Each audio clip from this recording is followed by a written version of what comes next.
Hi, this is Eric Martin with BoardGameGeek. I'm here with Phil Reed from Steve Jackson Games, who has brought by a bunch of dice. You have been posting about the different die designs you've been doing for different games, and as well, I guess, just standalone dice. Just to make dice. Steve and I have wanted to make dice for years. Like, I've been there 20 years, so at least I've wanted to make dice for 20 years. I think he goes back a little bit farther. Late last year, we decided, you know what? It's time. Let's just make dice and have some fun. Well, you have had some dice games previously, but like Cthulhu Dice. We've had several dice games, Chupacabra, Cthulhu Dice, Dino Hunt Dice, Zombie Dice, which continues to sell. We make all these custom Munchkin dice.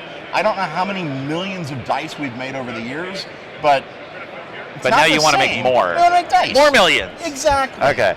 So what we've done is just started making dice. And we've got some fun ones here today. Many of these are prototypes, some of which aren't even officially announced for release yet.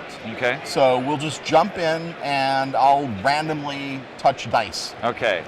So we are making these Halloween dice. There we go. I'll have it down here if we zoom in. Absolutely. You can be the dice master. Okay. So these were designed by Alex Fernandez, who's been with our office for 20 years now. Yeah. He's designed everything from the Cthulhu Dice icons and artwork to Zombie Dice art, yeah. all kinds of things. And years ago, I think it was 2011, Alex designed these dice. We were experimenting with a dice game. We never quite got it right, and the dice have been sitting there for 8 years. And we decided, let's just make the dice. It'll be fun. So these are now on a boat and headed over. They will be in stores in August. All right. And on the... And you can make your own game with it. And you make your own game with it. Okay. So, Cthulhu Dice. These are brand new prototype colors.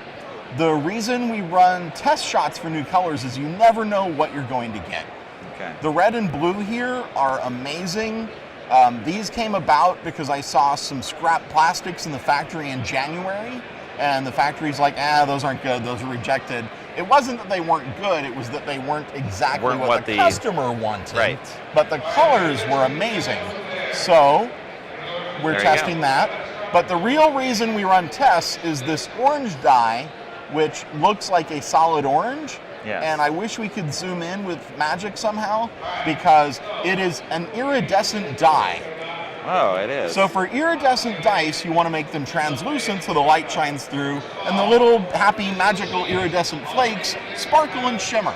That's right. This one, we murdered the little iridescent flakes. They're somewhere trapped inside that plastic. It's over. I'm sorry. But that's why we run tests. Right. And this one, I mean, I'm blind. I have to do this in order to see the flakes. I just did that as well. Exactly. So it doesn't work. Oh, wow. We zoomed in way more than I thought. Oh, wow. You should do that. You just leave them there like that. That is magic. Even zooming in that much, you are not seeing You're not going to see it. Those flakes. We literally murdered those little iridescent flakes. Yes. And I'm sorry. We're going to try again. The factory's working. But that is better than getting shop. 100,000 dice. That so much better. Yeah. Yes. Yeah. So. Okay. We've seen Cthulhu Dice. Yeah. These are little Munchkin rainbow dice, and we went with 2 different factories. These are resin dice, so every color is poured. So they pour the red and then wait for it to cure. The way it was described to me was they pour the color and they go out for a break, and then they come in and they pour the next color and they go out for a break. But they're doing this across thousands of times. Right. So it's very time consuming. These are 19 millimeter dice. These, which we're just now working on, are 16 millimeter dice. Okay. This is my fault. I ordered the 19 millimeter dice. We sold all of them immediately, and I contacted the factory and said, hey, we should make some more of those. And they're like, oh yeah, you want some 16 millimeter? I'm like, yeah, absolutely. It was my fault, but you know what? All right, I'm willing to bet we can sell those just as easily as we can sell those. Okay. So I'm not going to stress about it. On the prototype front, so last year we made these Illuminati coins that they came in, they look really cool. I love the sculpt, I love the detail. So I sat down with Photoshop, I sat down with the Fantasy Trip, picked some of the cool counter art, and I designed a die thinking we'll use this process to make a metal die. Okay. In January, I was at the factory discussing it all, and they're like, that's not how dice are made. So we spent the next 3 months with every 2 days me saying, no, really, do what I want. And then responding with, that's not how dice are made, up until the point where the die was made. The die was made. Okay. And it is amazing. It is a 25 millimeter solid metal die. It's a bas-relief sculpt of wizards on all 6 sides. We did an enamel detail on the numbers so that they would pop. This is illustrated by Liz Danforth, who was the original artist on the Fantasy Trip from 1977, and she worked with us now on the brand new edition to re-illustrate all of her old work, because when Steve got the rights to the game back, he didn't get the art rights. So Liz created all new artwork inspired by her original art from over 40 years ago. Okay. So we have 3 more metal dice in the works now, because it's spectacular. That would kill someone. Well, my plan is to get into the glass tabletop business and then release the dice. So it's steps. We have to plan this. That's right. Strategery, Yes. businesses. Wow. All right. Yeah. Speaking of Alex Fernandez, who's done all that great work for us, he designed these nifty little skull and dragon dice. And again, this is one of those things you have to see in person, because I jokingly contacted the factory and said, hey, can I do pearlized translucent dice? I'm screwing around. So they turn around and say, no, but we can do a double injection pearlized translucent. So they did these, and that's what gives it that kind of shimmery effect. Mm-hmm. Because if you glance at it, it looks like a standard die, but there's a little stuff going like on aura, here. like a radiance to it. Yes. But when you hold it up to the light, it is 50% translucent and 50% pearlized. Yeah. Yep. I was trying to. I know. Can't really. So quite it's get the almost effect there. if you're a giant toy nerd like me and have lots of action figures and things like that, it's like a light pipe effect where the light hits the plastic in one place and illuminates another part of it. Okay. It turns out, as awesome as these look, they're really expensive. They cost about twice as much as a standard die, so now we're figuring out exactly where we can use this process, but we do have the molds done, they're ready to go. These are finished from the final tooling, so late this year, early next year, we'll start using these designs, and we will find a home for these little colors. Okay. All right. Maximum impact now. Yes, when you look at what the cost is, you're like, yeah. We don't want to use 50 of them. We can't make a game that comes with 100 of these dice, but maybe, for example, we can make some dice bags that come with 1 or 2 of these dice. I was talking to retailers, and retailers were talking about just how difficult it is to get nice quality dice bags that are packaged for retail sale. So I asked them, define all of those words. What does that mean to you?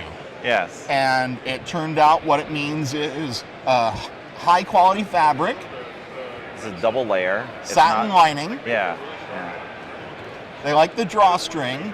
We didn't want to do a silkscreen process because it flakes and gets kind of weird. The factory had a digital printing process on fabric.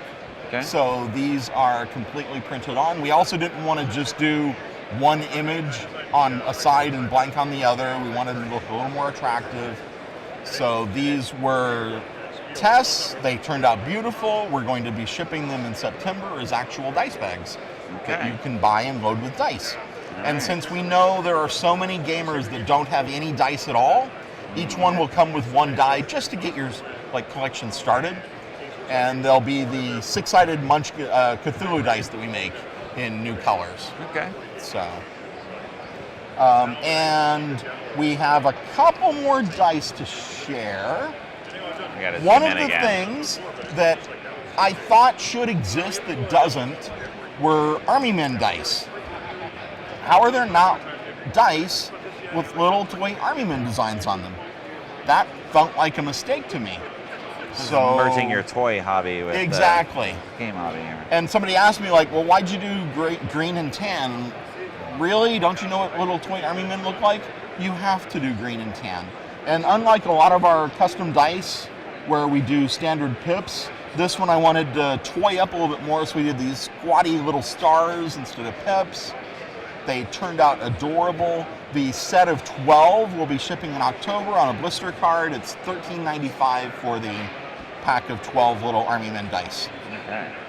And all of that is just to set us up for the grand finale. Oh, we should make like a pool stupidity here. Of dice. Yes, and then we'll take these out. All right, are we ready? So this is a 1 pound solid pearlized Munchkin level counter die. You start at level 1 and you're going to count all the way up to level 10. If you want to use it as a die, it does roll like a die. Right. Again, we have to get back into that glass tabletop business before we're ready to ship this. So we talk about we test dice because you never know exactly what's going to happen. So this is a really good example of that. Typically when we make dice, we make more six-sided dice than anything else. Right. So we make a 16 millimeter die, we make a 19 millimeter die, and I'm like, let's make an 80 millimeter die. Because I'm thinking, all right, 80 millimeters, right. Somewhere around there. But once you put that in 3 dimensions. Once you expand that out, it becomes this. And it's just ridiculous. Okay. But we're going to make it because it came back.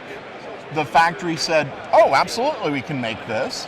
The cost is not as horrible as I expected. We will probably have to retail it for about $40. But, I mean... if you want it. If you want a giant level die, you can totally do it.